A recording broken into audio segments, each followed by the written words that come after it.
Community college, a lot of people don't know, is college when they're like, you're probably going to stay in your community. So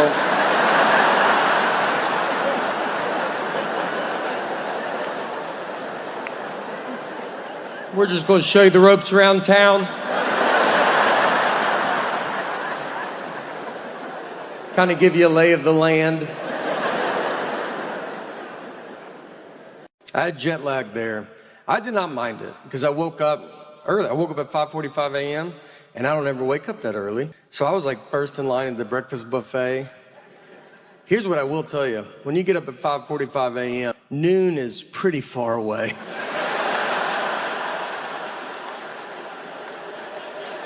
I mean, we'll bet your life it's noon and it's maybe 8:30.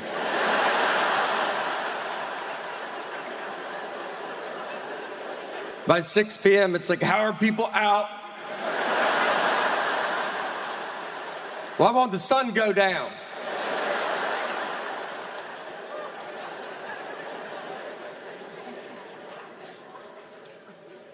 That's the next phase of my life. I'm getting up early, you know? We're getting up 9:15, a little bit.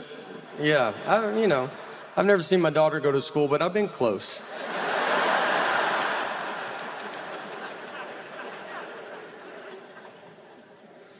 I was with a buddy, and we rented a car. He's driving. On the way out there, I see a dead horse. I mean, just laid out in someone's yard. And I've never seen that before. And I was like, man, I bet you don't think about that when you buy a horse.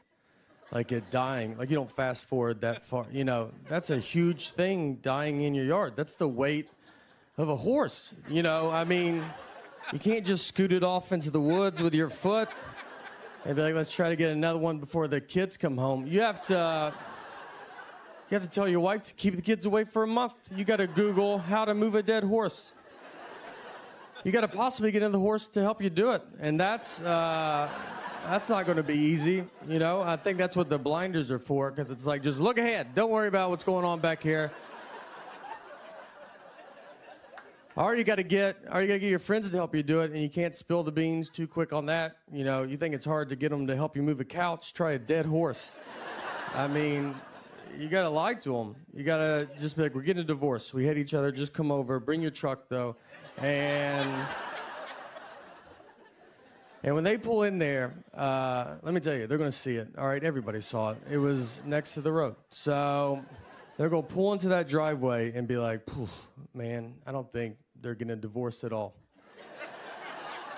I think we're here to move that dead horse is what I think. And I say, let's let him bring it up, make him ask. But I will be shocked if we don't touch that dead horse today.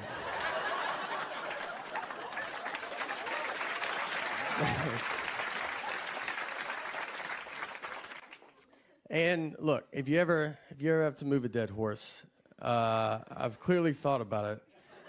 And you want to be the first one to the horse. You don't want someone else to tell you where to grab a dead horse.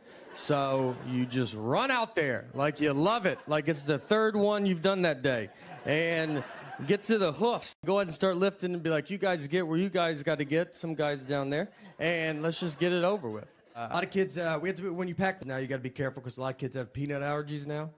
And our daughter actually has cashew allergy with tree nuts. And so I don't know what tree nuts are, but it could kill my daughter. The doctor just goes, can't have tree nuts, and that's it. He left. And I was like, we'd love to know. I don't know where nuts came from, but apparently they come from two different places. And one of them's a tree. I feel bad. I'm here. Look, I want to defend all these kids with peanut allergies. I don't think they get defended. They get yelled at by adults. We got a lot of adults addicted to peanuts in this country. And they're furious. I haven't had peanuts in forever. You could take peanuts out of my life, I don't think I would notice. And we just have, adults are yelling at these children like they chose it. Like when they were born, the doctor goes, hey, do you want to be a nightmare to everybody? Every scenario is life and death. You ever been on a plane? They just announce it. These planes just serve pretzels and be done with it. But they try every flight. If they can't, they just go, all right, everybody, can't have peanuts today because that loser kid right there And these grown-ups are booing them. I mean, they're just, the only reason I'm on the flight is for the peanuts. I don't even know where it's going. People always talk to me very easy too, or like if I talk to a stranger, I can always feel it. And I think it's my eyes. I have big eyes, you know? And so I just get a lot of like, you still with me, man? And I'm just sitting there like, yeah, I mean, I'm listening. He goes, all right, I don't feel like you could have been anywhere, you know? I got a reversible jacket at home and I have them because I didn't know it was reversible. Bought them at the same time. Tried them both on separately. Liked the black one, thought might as well get one too. Went and laid them up there, and I remember they go, are you sure? I go, yeah, I think I know what I'm doing here, right?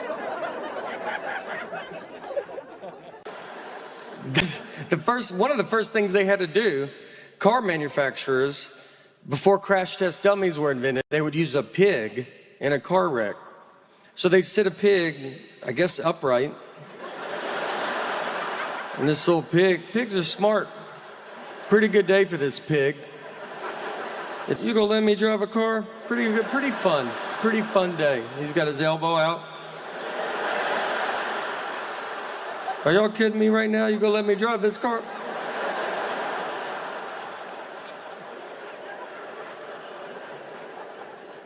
I don't even know what that shows you. Pigs don't have necks.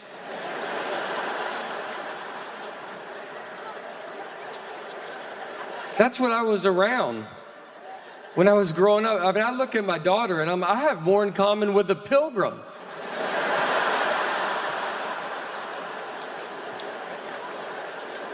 And pilgrims believed in witches. My dad goes to the hospital all the time. I mean, he has surgery 8 times a year probably. He loves it. He loves it. The doctor will go, look, you could just stretch. And he goes, let's just do the surgery.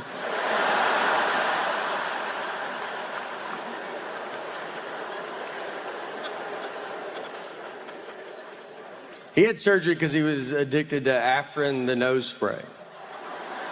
Yeah. Look, I got addicted to Afrin as well. I would honestly tell you, if you don't know what it is, I would tell you not to get involved. It's one of the best things I've ever been part of. When I was on it too, my wife was furious. I had to try to hide it from her.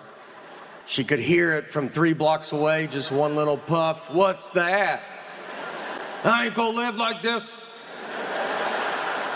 I ain't worked this hard not to do Afrin in my own home.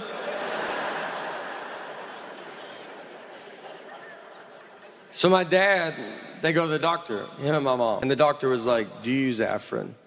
And my dad goes, no.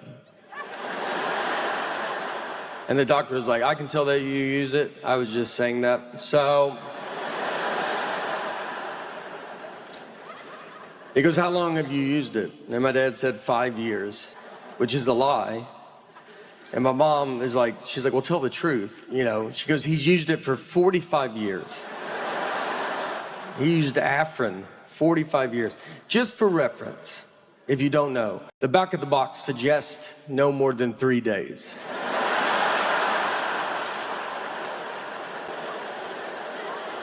I mean, there's not a medicine on earth that tells you to give it a good 45-year run.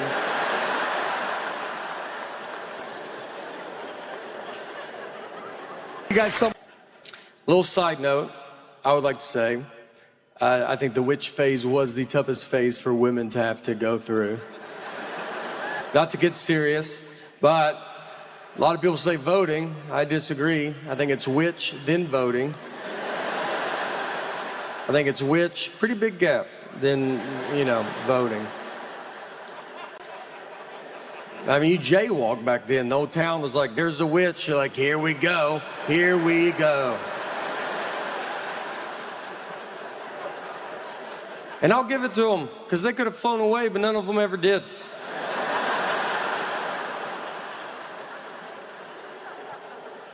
All right, sorry. Look, just trying to get a witch joke in. It's pretty complicated. There's a lot of moving parts. You got to bring up pilgrims somehow. Hotels are getting futuristic.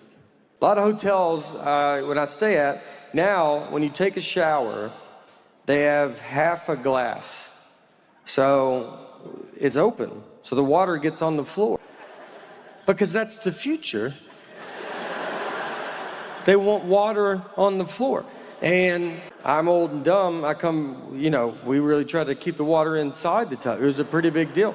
But now, they want the floors wet. That's what they want. They want to do no glass, but I'm still alive, so they're like, all right, do half a glass. Once that guy's gone, we'll do no glass, floors are wet, drains off the balcony. I can't wait to get back to the old days of just not doing good inside a building. That's all you want, you know? There's one of the last kind of bombs I had. I was doing it, so as comedians we do a lot of corporate events, and I was doing this corporate event in Tampa, Florida. And it was for this guy. He ran Tampa's electricity or something. I don't know what anybody does.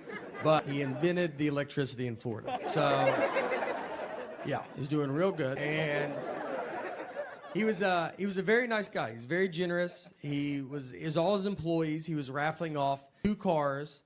He gave away a bunch of TVs, iPads. I mean, honestly, probably $100,000 worth of gifts he was giving back to his employees. Very nice. Well, I was one of these gifts that he was giving back. So in the middle of giving this stuff away, he stops and goes, all right, got a big surprise for you. Can't believe we got this guy to come here. And he took me out. I mean, nobody's heard of me at all. I mean, they're all looking at it like, I think I could get this guy to come to my house. I mean, who is... Last time you said you're going to cut down on sugar and you're going to get into health. You look fantastic. Thank you. You look it's gotten better. I still just meltdowns where I'll still go to McDonald's, went to a McDonald's, and I had to open my door one time because my window wasn't broke. That was pretty sad. That's sad for me and them. It's like me and the McDonald's worker are all just like, what are we doing with our life? Like, they shouldn't see your whole body in a drive-through window. They shouldn't, you just have to open it and you're like, and you just take all the food, and they see your shoes, and you're like, yeah, I'm sorry. You're like, I don't know, dude. I should have just not done it. The one day my window goes down every day on earth of my life. And the one day it doesn't, I'm like, well, I'll probably do a drive-through that day. And you're glutton for punishment, man. That's terrible. It's brutal. That's terrible. But I have better. I'm 43. 43, you still think you're young.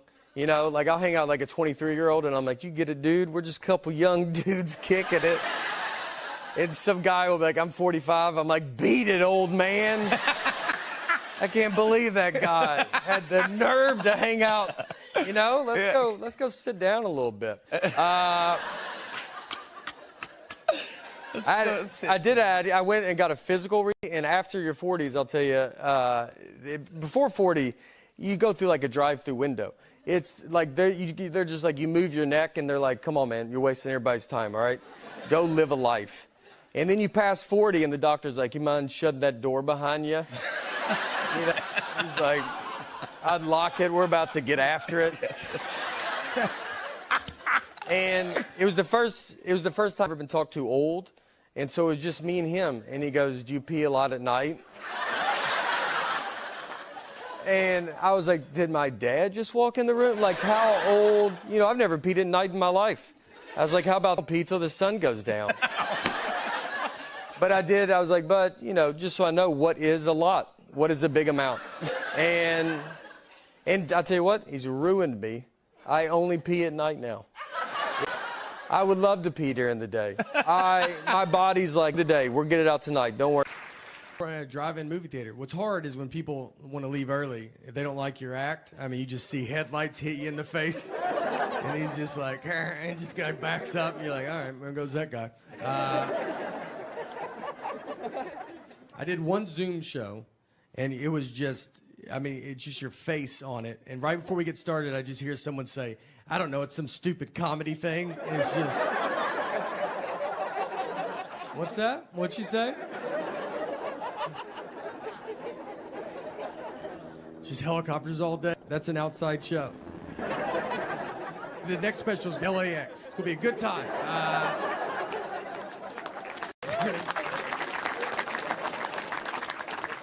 My eyes can read good. It's my brain. My eyes are such good readers. I feel so bad because they're attached to this dumb brain. I mean, they're looking at these words and they're like, you're not getting any of this, man? That's the 5th time we've read that sentence. Let's try another one.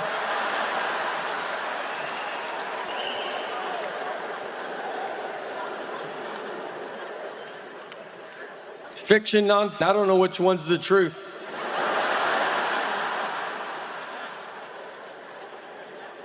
I read every book as the truth, is how I handle it. And from what I can tell, we have a pretty big wizard problem in this country right now.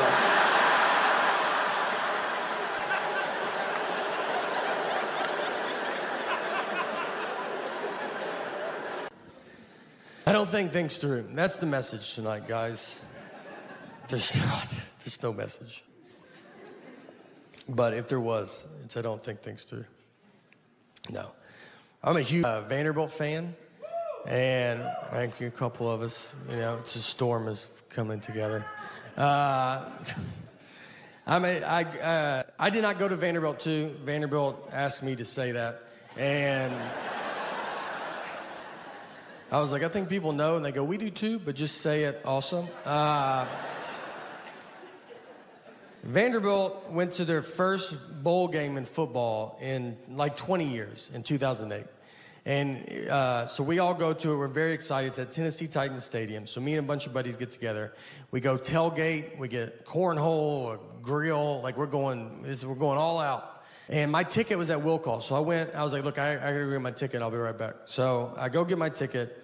And before the lady gives it to me, she ripped it, which means you have to go in. And it was, I mean, a full 3 hours before the game starts. I was like, I don't want to go in yet, you know? And she's like, you have to go. And I just walked in to just an empty stadium, 60,000 empty seats. I go to my seat. I don't even just go to a different, I went to like the one I'm supposed to go to, like a loser. The players are like in jeans. They're not even dressed yet. I was like, I'm real excited for the game. I like started them. They're like, oh, I didn't even know anybody was in here. Did you go to Vandy? I was like, you would think with how early I'm here, but I also think if I went to Vandy, I wouldn't be in the situation that I'm in. I walked to the top of the stadium and just watched my friends I just set up at the very top. And I was like, I'm already in, guys. Yeah, I decided to save our numbered seats. Nothing was open. I stood in front of a concession stand like I was waiting for an iPhone to come out. Just that gate was down. I'm just like already trying to figure out what I'm gonna eat. And they came and opened it, and one side got stuck, and I helped them. I go, I'll get that. So I helped them open it. They're like, oh, do you work here? I was like, I've been here a little bit longer than you have. So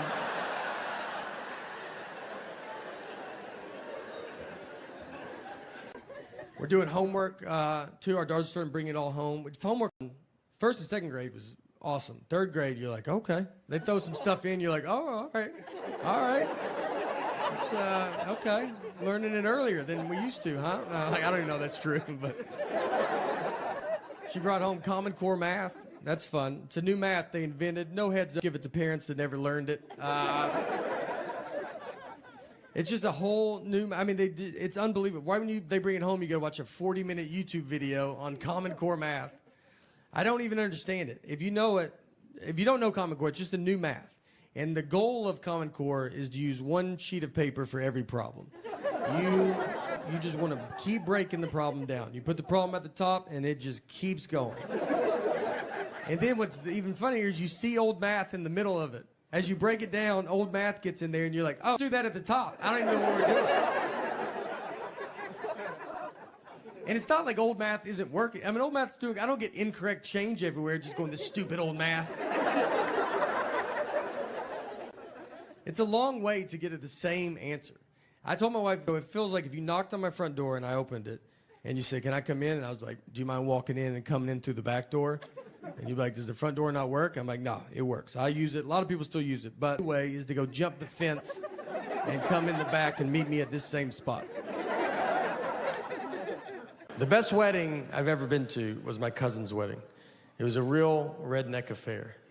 It was right outside Louisville, Kentucky, where my parents are from. And My cousin's name is Tuesday, which is a good start. The invitation said, Tuesday's getting married, rehearsals Friday, wedding Saturday. People were like, we gotta be there Monday for this wedding? How long is this wedding? It's a week?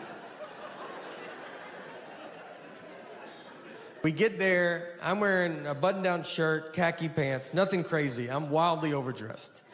I look like I work there. Everybody else just has a football or basketball jersey on. My uncle, his daughter's getting married. He has his tuxedo jacket, pants, cummerbund, bow tie, no shirt. They forgot his shirt, and instead of waiting to go get it, he was like, let's do it without it, right? Like, that's... And he doesn't have a body that's like, that's cool, man. You know, he has a body that you're like, put your jacket on backwards, flip it around. Yeah. And then you see his back, and you're like, whew, all right, go back the regular way. Yeah, that's my fault. How's your back worse than your front? We go into the church, bride and groom. Looks like it's home and away. That's how many jerseys are in there. Guys are drinking beers in the church. Like, that's something I've never heard a pastor be like, guys, could we not drink alcohol in the church? And they're like, oh, didn't know this was the nice part of town. All right. The reception is next door, just at a lady's house. Like in her backyard. Like she doesn't do, she's like, and I do receptions all the time. We were her one and only reception. So we walk over, they took a horse and buggy. The horse was the oldest horse I've ever seen. I thought it was a donkey. I thought they got a deal on a donkey. And the guy was like, this horse was in the Kentucky Derby. Like the first one that they did? Is that Secretariat's father? How old is this horse, man? You know they lay down, right? So we walked. It took them 45 minutes. They went up a driveway and back down the next driveway. They're sweating, almost divorced by the time they get there. The reception, like I said, it's in her backyard. They put plywood on the grass, like side by side, to make a dance floor. Dance just to a radio station on a boombox. Just like 104.5. You would have to stop for weather and traffic updates. There was a punch bowl that was low to the ground, like on a low table. And so I was giving it to kids. I was trying to help out. And then someone was like, that's wine. And I gave it to so many kids. I don't know anything about wine, but I don't think they tell you to pour it into a bowl. Like, that's not... No one's ever like, let's get out of that box, get in a bowl. You know, let's let it breathe a little bit. I got a couple 9-year-olds pretty loose that night. The end of the night comes, everybody's drunk, children, adults, it's across the board. A fight breaks out. We hear some of y'all fight. And I mean, you're sitting there, you got a 50-50 shot. It's not your side of the family. We get over there, it's 100% our side. It's my dad's aunt and an uncle, both rolling around on the ground. They're in their late 70s. He wanted to leave, she did not. So they thought, let's just handle it in front of everybody. He's on top of him, she punches him, he then punches her, and you're like, you can't do that, you know? So we gotta get him apart, and he starts fighting us, and he's a pretty good fighter, all right? He's punching women in public. You don't think he's handled some dudes in his lifetime? That ends the night. You know, you can't be like, all right, guys, let's calm. Let's cut the radio back on, find a good station. Tuesday is sadly divorced now. That did not work out. My dad's aunt and uncle, sadly, it did work out. They're still together. So that's our family, you know. It's a pretty wild bunch.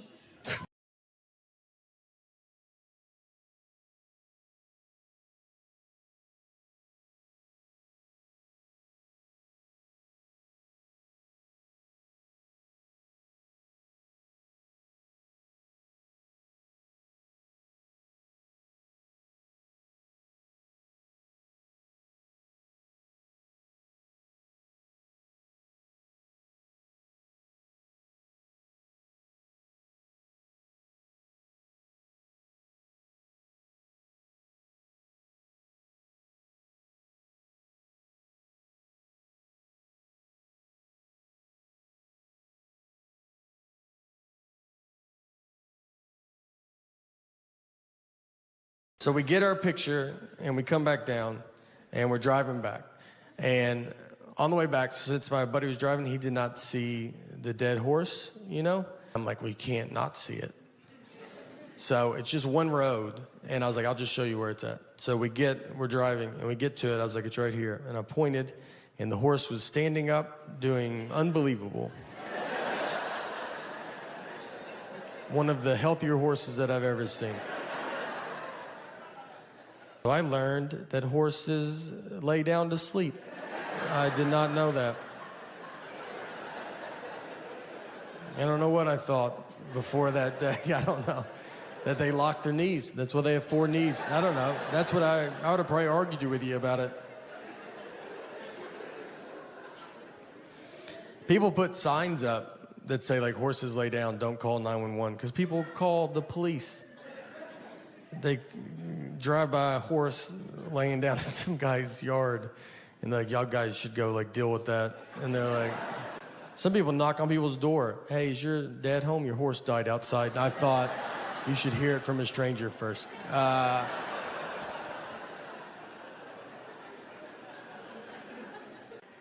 pizza party is my nightmare. I'll have friends over for pizza. I'll be like, all right, we got to order pizza. And she goes, how much? I go, order the most. I don't want to order pizza in front of my friends. And she goes, just call and ask them. I go, I can't call these 40-year-old dudes and just be like, how much pizza do you think you're going to eat tonight?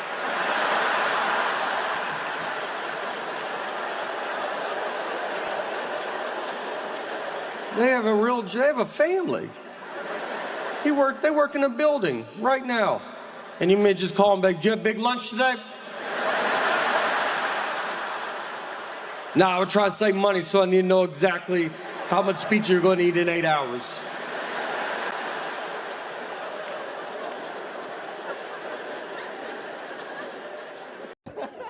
I have a daughter, and my daughter's name is Harper. So a lot of people ask, they're like, oh, did you name her after Harper Lee, the author of To Kill a Mockingbird? And, you know, I've never thought about an author a day in my life. So that never me. I mean, my middle name's Lee, and just never crossed my mind. I love having a kid. I love when kids cry. It's just innocent. I love how innocent it is. They cry over a tag in their shirt. And I mean, they're all just, they don't like, it feels weird. And then, I mean, if you walk, you like, is your house on fire? Like, I've never seen someone cry this much. It's over nothing. She's on her iPad a lot. You know, that's the hard part. You got to get these kids off. You don't want technology all the time. She just sits there, iPad. She wants to be a YouTuber, which as a comedian makes me furious. She watches all these kid YouTube videos, and now she makes her own videos. It's just her sitting there going, hey guys, what's going on? Click the links below, subscribe, leave a comment. None of this is anywhere but my phone. I got 90 hours of this, not on YouTube. Me and him are the only subscribers.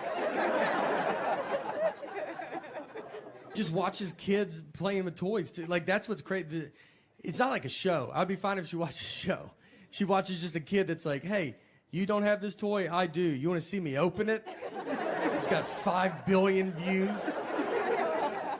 It looks like we buy her nothing. Like, we just show her, if you want to watch a kid have fun, but you're never going to have fun in this house. I do my own laundry. Thanks. Thank you. I think that's what it deserves. My mom did my dad's laundry, so I thought all wives do husbands' laundry. And I've always done my own. And to be honest, I felt it had been forgotten about over these past 17 years. The sacrifice I was making that other husbands didn't have to make. One day, I was like driving home, and it popped in my head, and I was like, all right, I'll bring that up.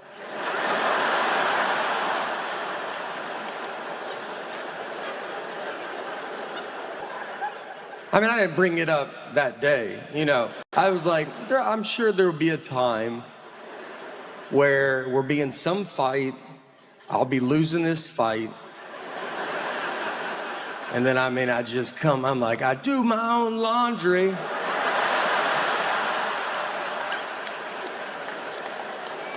She's like, fight's over. You win. I forgot how good I got it.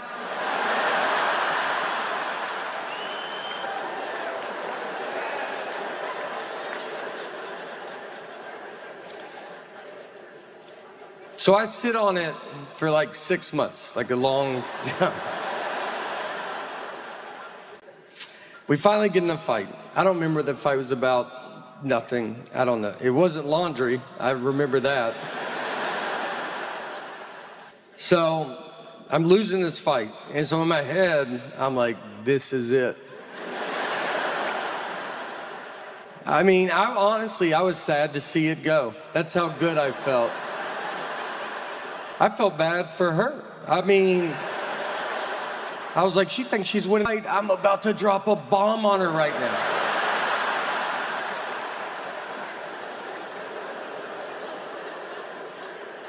So just out of nowhere, I just go, I do my own laundry. And I mean, I said it like, they don't make them like this no more.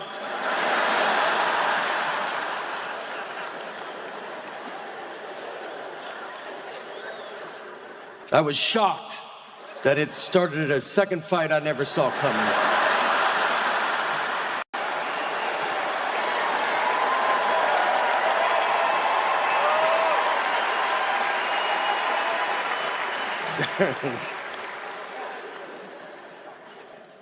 We do laundry very differently.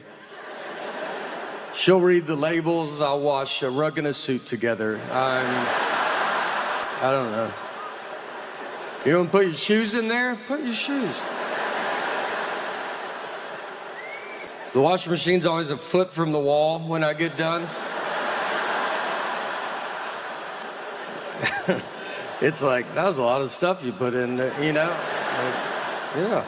And look, it's almost all wet.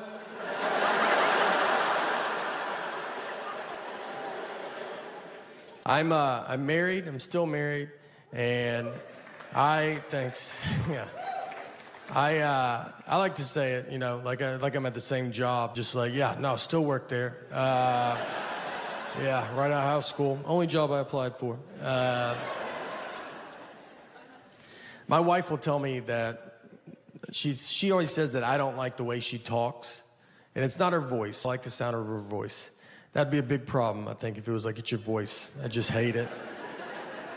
To go to couples therapy and be like, can you hear it right? Like, it's not. I don't read. Yeah, and I think that matters. Reading is the key to smart, I believe. And I don't do it. I think it's caught up to me. I want to do it. I like the idea of reading. I even buy books. But these books are the most words. And it's every book. You just open it and you're like, what are you talking about? And they don't let up. Every page, just more words. How about you put some blank pages in there? Why don't you let me get my head above water for 2 seconds?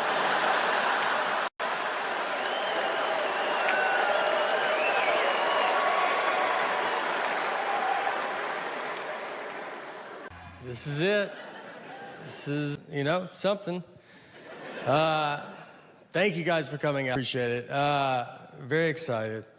I tried to, I'm always like trying to lose weight, and then like you think, I'll tape a special. That will, you know, that'll do it. And then you just kind of, next thing you know, it's already started. So,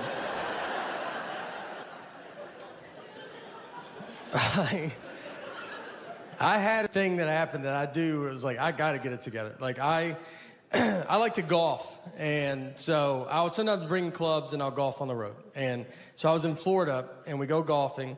It's very hot, humid, gross. You get kind of feeling gross. So I wanted to change shirts before I drove back. And I go to the trunk of my car and I take my shirt off, standing there, no shirt. And this old man walks up and goes, Olivia?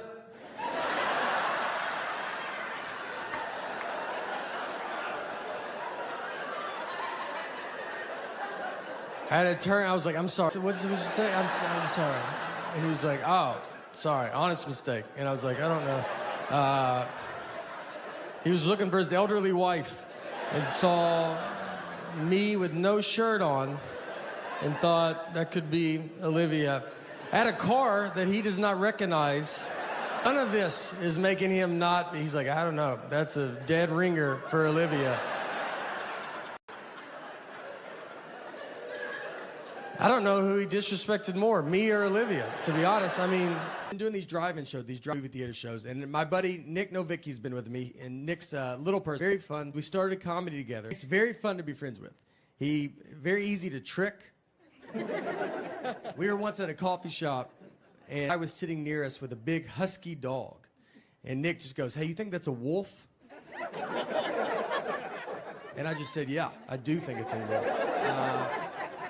They just passed a law that if you can catch a wolf, you can have it as a pet. And he goes, should I go ask him about it? I was like, I mean, absolutely, you know? I mean, he wants to talk about it. That's why he brought that wolf out here. And I watched him walk over to him and just go, excuse me, is that a wolf? And the guy, I mean, he didn't really know how to answer it. He said, what? I mean, you think I brought a wild wolf to this coffee shop? And the wolf's just being cool about it? It's not losing its mind right now?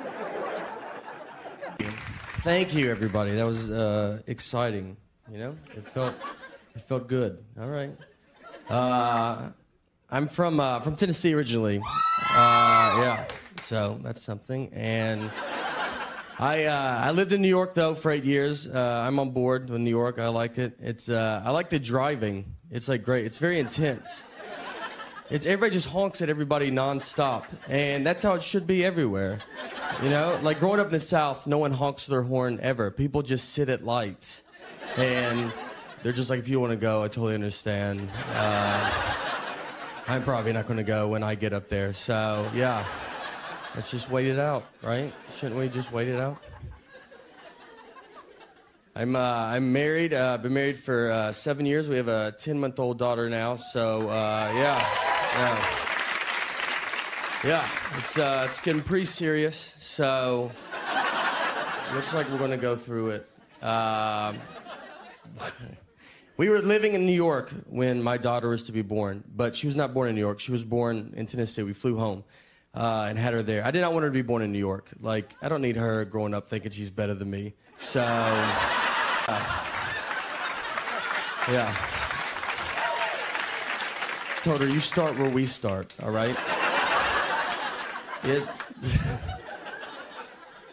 It's a wild experience having a kid. I'm sure a lot of you guys know. I remember on the way to the hospital, like I told my wife, I was like, look, I don't want to see anything, all right? It's going to be, like, gross.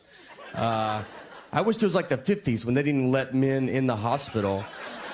But it's not. Now doctors are just like, why don't you deliver the baby? Like, why don't you do most of it? They just pull the baby out, and they're like, here, cut the umbilical cord. But, like, I didn't take a class. They just act like I'm the guy that cuts umbilical cords at the hospital. I almost cut the wrong part, and then the guy's like, that's not right. I was like, oh, so maybe, you know, you should jump in. You did go to doctor's school for this. Why am I doing minor surgery right now? Then they just hand you your baby, and then they're like, all right, we'll see ya. And that's when you're like, well, I could use your help actually now. Like, I don't know how to do this. The first question I asked, I should have probably kept her, because I was like, how much do you feed it? I bet it's a lot. It sounded like I was buying a hamster at a pet store.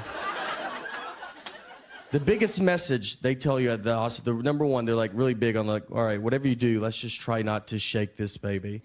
That's literally like the number one goal. And they tell it to you, they're like, you know, obviously you're going to want to shake the baby, but yeah, I mean, it would be so awesome if you just did not shake this baby. And then they showed me a video of a guy that was like, here's what I do instead of shaking my baby. Like he was like, I take walks, for instance. Like I walk 70 miles a day or something. I walk a lot. I've barely seen the baby. Then I signed a certificate like I was in kindergarten that said, all right, like I promise, I swear to God I won't shake the baby. Like quit asking me. I've never heard the word shake so much in my entire life. That's all we talked about. The first night we got her home, she was like crying for like 6 hours. You're just like confused, we're delirious. You know, and I was like sitting there and I was like, wait, are we supposed to shake this baby? Is this when we do it? This seems like when you should do it.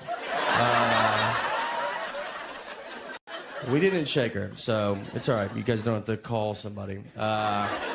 We have rocked her aggressively, but there's a pretty big difference. And she is 10 months old. She had to get we had to go to a 9-month-old checkup, and she had to get a shot.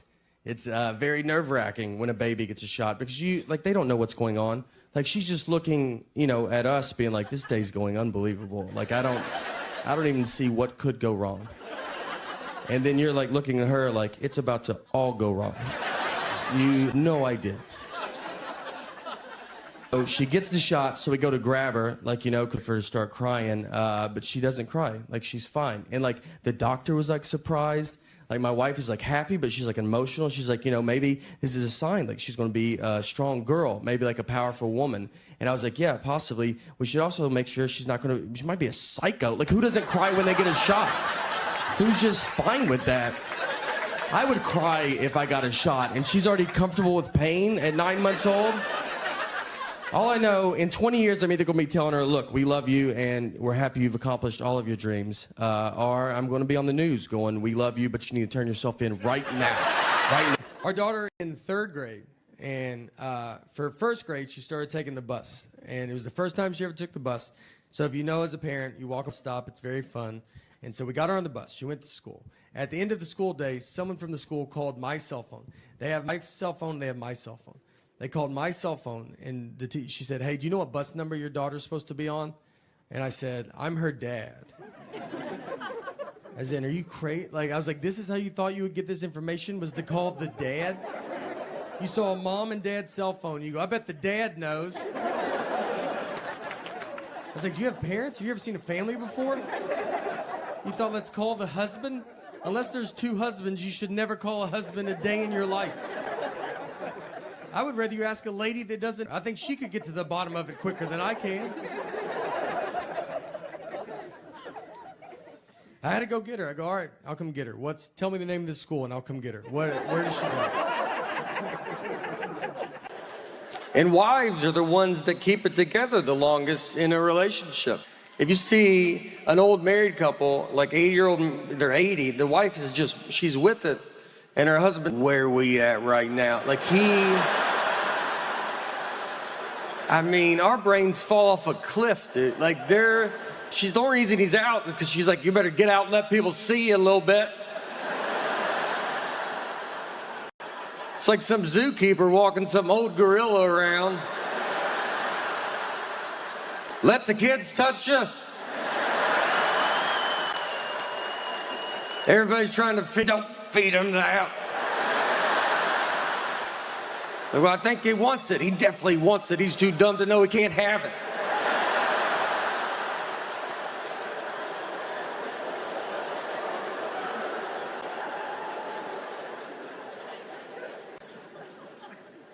Food is I still have a problem with food. I love processed food. I love it. I'm a farm factory table guy.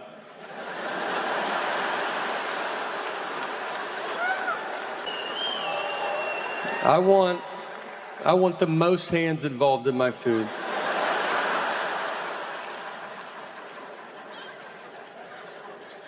It's coming to an end. I can feel it. I can't do it anymore. It really hurts. And I tell myself, I've done it. My jersey would be retired of eating fast food.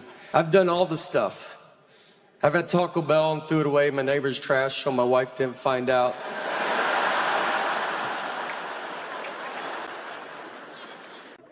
So I was born in 1979, and the reason I say that, because if you are my age or just right around my age, maybe 78 to 80, you might realize, or maybe you don't know, I've never been called a millennial or Generation X. I've never even really heard any of those terms growing up. And now you hear them all the time. So I looked it up to try to see, I was like, what am I? And I'm technically nothing. I'm on a cusp. I'm a generation gap. And what we are called Zennials, or we're called the Oregon Trail generation, or we are called, my favorite name is the Lucky Ones. And it's true, we're very lucky. We actually grew up in 2 different worlds. When I was a kid, I grew up like it was the 50s. You would go out and your parents just didn't know where you were. We went to school and played Oregon Trail on a computer at school. No one had a computer at home. It's like, what are you, a zillionaire? Like, I mean, you could. But then in high school, I had AOL. You know, we had a computer at home. Then I got a beeper, and then I got a cell phone. I didn't have social media until I was 26 with MySpace. You know, I mean, social media, like, whatever I did in high school is a rumor. It can't ruin my life. So if you're around my age, you might realize, like, you just end up always kind of being in the middle. Like, I understand when a Gen Xer says something, you're like, I get it. And millennial says something, you're like, no, I get it. You always just feel in the middle. And these groups all hate each other. And the most I've ever felt where I was in the middle was just this one hotel that I stayed at. So a lot of hotels now, they have Chromecast, and you can watch like Netflix in your hotel room. So I'm watching, I get in my room, and I turn it on, and my Chromecast is not working. So I call down to the front desk, and the oldest voice I ever heard answered the phone. This guy was a Civil War survivor. I mean, he was the age where you just go, thank you for your service. And it's like, I was in the Army, you're like, probably, man. I mean, there's an age where like, they all had to go at that age, so just say it.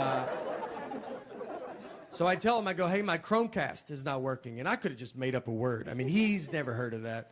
I could have said, Bob broke. I mean, he asked if I was staying at that hotel. That's how, he goes, are you staying here? I was like, do you think I've called a front desk from a different hotel room?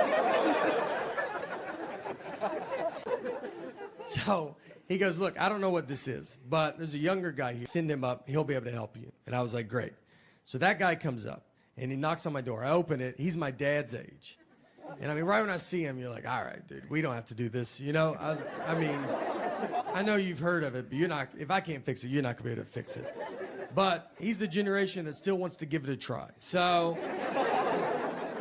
I got to let him in. So he's in, comes to my room, sits on my bed, a little too far back, I thought.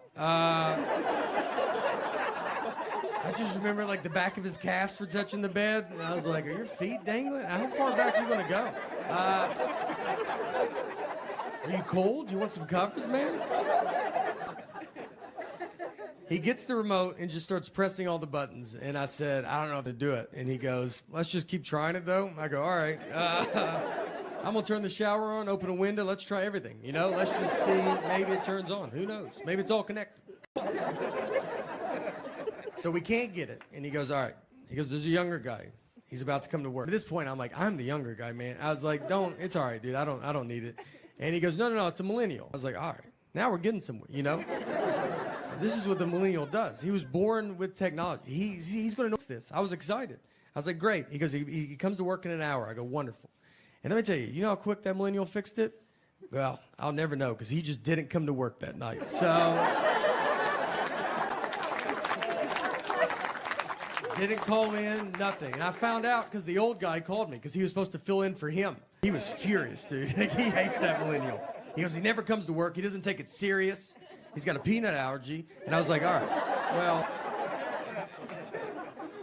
I ended up fixing it myself because it was just unplugged. So that's my fault.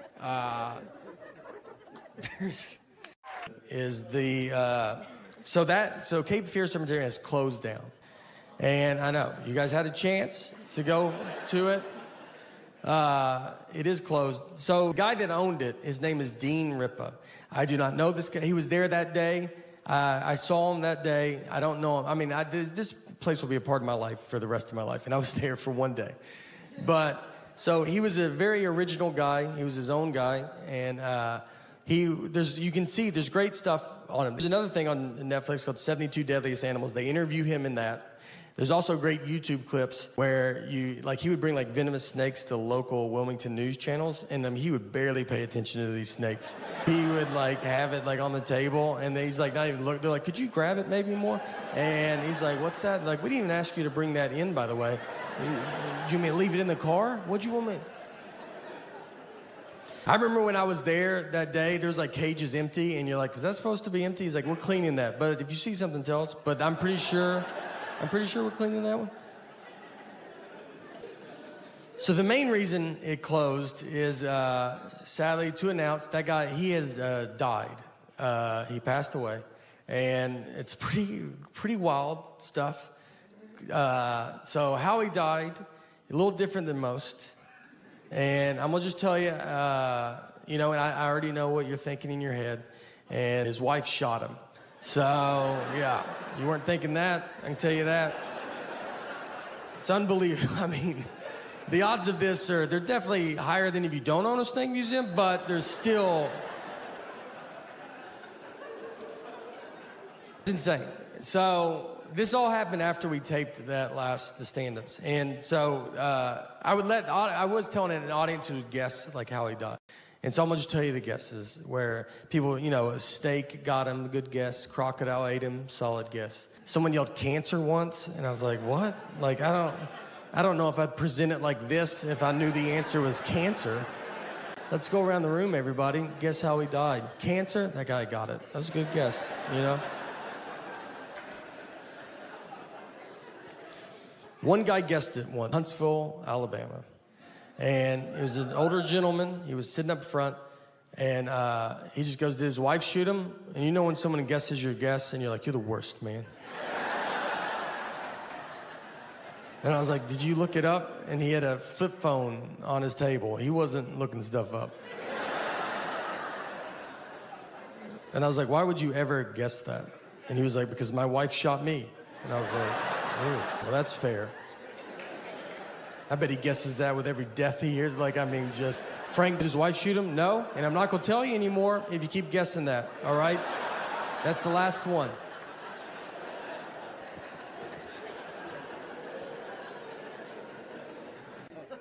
I remember I would fall out of a bunk bed. I slept in a bunk bed. I was on a bunk, and I would get over a railing and just fall 6 feet to the ground and just land. I mean, you don't catch yourself. It's just whatever hits first.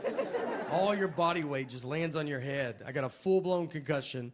I'm crying. My parents are like, just go back to a deep sleep for 7 hours. I've had concussions in my life, and none of them because of sports. Just living life, man, you know? Stuff happens to your head. What are you gonna do? One was in high school. I got pushed into a wall head first. It took them 3 class periods to figure out I had a concussion. That's how much I was bringing to the table. I mean, 2 teachers didn't even notice. And the third one was like, he wasn't forward. And that's when I realized he's one of the better facer forwards I've ever had. So I knew. My biggest concussion was when I was 12 years old. I fell down. I grew up in Old Hickory, Tennessee. And we used to climb down this cliff into Old Hickory Lake. And we'd done it a ton of times. And so one day I slip and fall. So my friend that I'm with, he goes and gets my mom. They were fishing in a boat down in the lake, and so he sees me and he gets me into the boat, and he takes me over to some stairs, which he had to be like, why didn't he just use these stairs? I mean, they were right next to that cliff. Like, it didn't even make sense. There was 2 guys at the bottom of the steps, and he goes, hey, this kid fell. Can you carry him up? So they carry me up, and my mom's in an ambulance in her pajamas. My dad, who I think everybody knows now is a magician, and he's doing a show in a full tuxedo. So when they get to the hospital, the doctor starts talking to my parents. I mean, my mom looks homeless. My dad's in a tuxedo. It looks like they're divorced and someone's not paying child support. So we have never known who was in the boat or the guys that carried me up those stairs. We've never known who it was. And we always wanted to thank them. I mean, those guys truly saved my life. And we could just never find out who it was. So we've never known. So I tell you that to tell you, last year, my dad he's doing a show. He does these magic shows in prisons. So he's doing a show in a prison. And during the show, one of the inmates just stands up and says, I know your son. Which is probably not the best place as a father to hear that. Just like, I know your boy. He keeps his mouth shut. He's good people. So my dad, he goes, hey, he's like, all right. He goes, how do you know my son? And he was one of the guys that carried me up those stairs that day.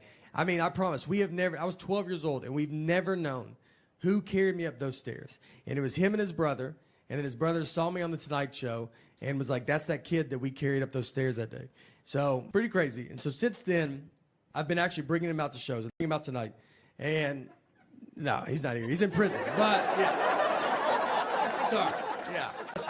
Look, he would love to be here, trust me. I mean, yeah, he'd kill to be here, to be honest. But there's one day I'll get him. I did find out why he was in prison, which was crazy. It was that same day. They just carried a body down those stairs. And you can imagine the frustration to then be handed another body. And you're like, dude, are you serious right now? Like, we just did this, man, you know? All right, that part I made up. But the rest of it's true. I had a hard time in school. When I barely graduated, got into a community college, barely got into a college they have to let everybody in.